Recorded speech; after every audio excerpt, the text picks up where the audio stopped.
नमस्कार। बिंदास हरियाणा की चुनावी यात्रा में हमारे साथ हरियाणा सरकार में कैबिनेट मंत्री चौधरी रणजीत सिंह चौटाला जी हैं और चौटाला साहब से हम जिला परिषद का जो चुनाव चल रहा है सिरसा में उसको लेकर बातचीत करेंगे। उसके साथ साथ हरियाणा की एक सीट आदमपुर जिसके बारे में आप सब जानते हैं उसमें उपचुनाव हुआ है और कल उसमें नतीजे आने हैं, उसको लेकर भी चौधरी साहब से बातचीत करेंगे। चौधरी साहब पहले तो बहुत बहुत स्वागत है आपका बिंदास हरियाणा। Thank you. तो साहब पहले बात कर लेते हैं सिरसा ज़िले की। जो नंबर 6 की बात करें, आपके कहीं न कहीं समर्थित उम्मीदवार हैं, वो यहाँ से चुनाव लड़ रहे हैं। आप कहीं न कहीं गांव में जा रहे हैं, डोर टू डोर प्रचार कर रहे हैं। 9 तारीख को मतदान होना है, बहुत कम समय रह गया है। किस तरह का समर्थन आप देख पा रहे हैं?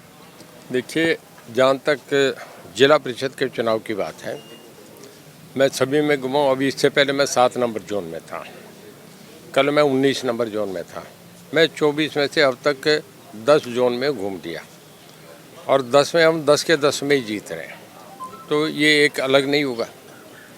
लोगों का मन है इस सरकार को देने का, सामने कोई पार्टी नहीं है। देखिए, कांग्रेस की एक बुरी हालत होगी। INLD तो आज से 10 साल पहले ही कहीं है ही नहीं। आप ये समझो कि 2005 के बाद INLD का प्रभाव ख़त्म होता जा रहा है। पूरे हरियाणा में कहीं भी नहीं है, एक MLA कहीं बना है। आज आदमपुर में चुनाव हो रहे हैं, कल हुए हैं। वहाँ रिपोर्ट ये है कि एक गांव में, कई गांव में तो बूथ ही नहीं है, एजेंट ही नहीं है। कई गांव में वोट आए हैं, 10 आए हैं, 20 आए हैं, 30 आए हैं। और एक बड़ा गांव है बालसमंद, जहाँ का कैंडिडेट था, उसने अपनी पगड़ी उतार के गांव के सामने रख दी। तो गांव वालों में रोया जब उन्होंने, बड़ा गांव है, 8-10 हज़ार वोट है, उस गांव में उसे 1500 वोट मिलते हैं। बाकी 1500 के अलावा 200 वोट भी पूरे 80 गाँव में नहीं है। तो हमारी यहाँ कोई ऐसी फाइट नहीं है। हमारा जो एक साधारण कार्यकर्ता है राजकुमार ने, हमारे गौशाला के अध्यक्ष हैं, शरीफ भले आदमी है, बड़ा गांव है, 7,000 7,500 वोट हैं। आप ये समझे कि 28,000 वोट, 30,000 टोटल वोट है, 1/4 वोट इसी गांव का है। ये गांव का एक तरफा माहौल है। बाहर भी जिन गाँव में मैं गया हूँ, कोई ऐसा गाँव नहीं मिला जिसमें वो पीछे हो। हर गाँव में आगे बढ़ रहे हैं लोग। जो है काम करने वाले को, अपने जैसे सीधे आदमी को, जो उनके बीच में बैठता हो, जो दरी पे बैठता हो, लोगों के काम करता हो, ऐसे आदमी को पसंद करते हैं। तो साहब आपने कहीं न कहीं जिला परिषद का जिक्र किया कि जो आपने विकास कार्य यहाँ कराए उसका कहीं न कहीं आपको लाभ मिलेगा। वहीं बात करें जो नंबर 6 की, क्योंकि कहीं न कहीं हॉट सीट के रूप में इसको देखा जा रहा है। आपकी बात करें, आपके समर्थित हैं राजकुमार नैन जी। हम अजय सिंह चौटाला की बात करें JJP से, उनके भी समर्थित उम्मीदवार हैं, वही मास्टर जी हैं। और अगर हम अभय सिंह चौटाला की बात करें, उनके बेटे भी कहीं न कहीं इसी जोन से चुनाव लड़ रहे हैं। कितनी चुनौती, कितनी मुश्किल आप देख पा रहे हैं? देखिए, मैं नहीं मानता, हमारा उम्मीदवार बहुत आगे चल रहा है, वो भी हमारे बच्चे हैं। डेमोक्रेसी में ओम प्रकाश जी, देखिए, प्रजातंत्र की परिभाषा है कि जहाँ विचारों का विरोधाभास हो उसे प्रजातंत्र कहते हैं। मैं ओम प्रकाश जी आमने सामने लड़े हैं, हमारे बच्चे भी आमने सामने लड़े हैं। ये कोई ख़ास बात नहीं है। लोगों को इंदिरा गांधी फैमिली में भी हमने, बाल ठाकरे के घर में, बाला साहब ठाकरे के घर में भी है, लालू जी के, मुलायम सिंह के भी है, करुणानिधि के घर में भी ये चला है। प्रजातंत्र है, हर आदमी अपना चुनाव, लोग बच्चे अपना चुनाव लड़ रहे हैं। और हमारी फैमिली को कभी ये नहीं देखा जाता कि चुनाव में जीते हारे। चौधरी बिलाल बहुत चुनाव जीते, बहुत हारे। ओम प्रकाश जी चुनाव पहला जीते, वो भी हार गए थे। मैं जीता था, मैं भी हार गया था।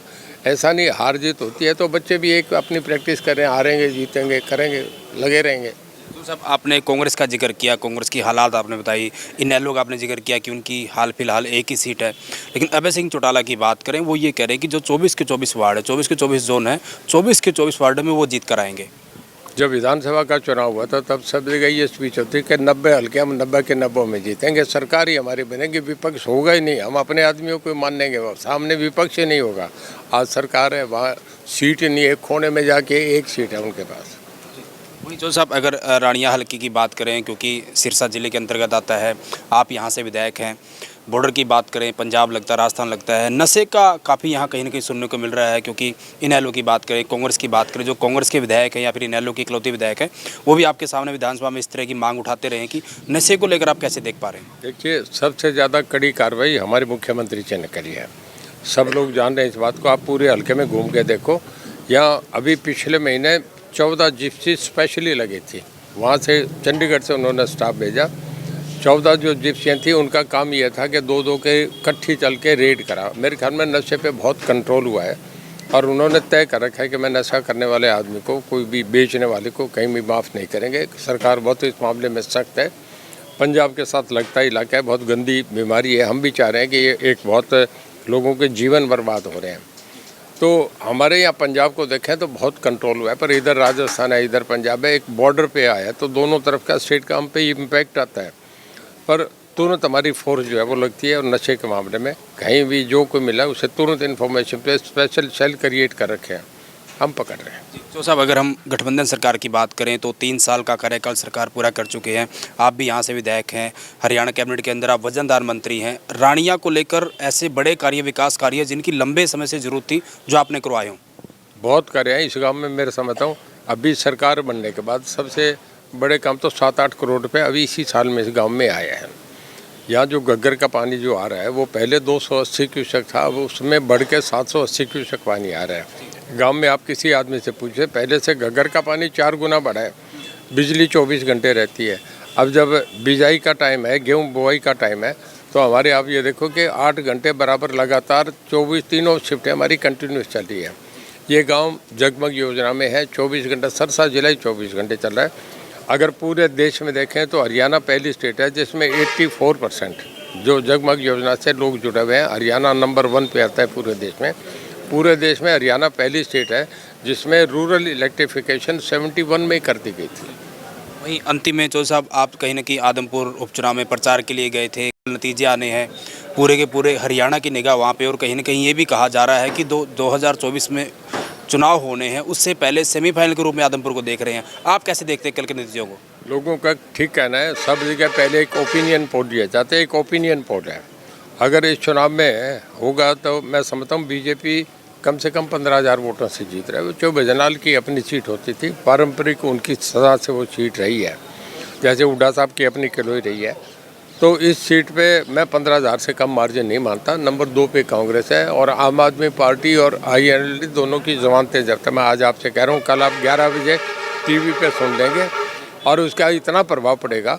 आप ये देखना कि इस चुनाव का इसी पे देख लेना, कल 11 बजे रिजल्ट आएंगे, परसों 9 को ये चुनाव होंगे, लोग एकदम पलट जाएंगे। कहीं INLD और आम आदमी पार्टी का किसी जिला वार्ड में एक भी सीट आने के लिए, सब सीटों पर जमानतें जब्त होंगी। शुक्रिया सर बातचीत करने के लिए। तो ये थे हरियाणा सरकार में कैबिनेट मंत्री चौधरी रणजीत सिंह चौटाला, जिन्होंने कहीं ना कहीं, अगर हम आदमपुर की बात करें तो आदमपुर में जो गठबंधन के उम्मीदवार थे भव्य उसने उनकी जीत का दावा किया। वहीं अगर हम सिरसा के जिला परिषद जो नंबर 6 की बात करें, जो इनके चौधरी रणजीत सिंह के कहीं या फिर बीजेपी के जो समर्थित कहीं ना कहीं उम्मीदवार है राजकुमार नैन, उनकी इन्होंने यहाँ जीत का दावा किया है। आप भी अपनी कमेंट के माध्यम से प्रतिक्रिया जरूर दें। वीडियो जर्नलिस्ट चरण सिंह के साथ सुरेंद्र नैन, बिंदास हरियाणा।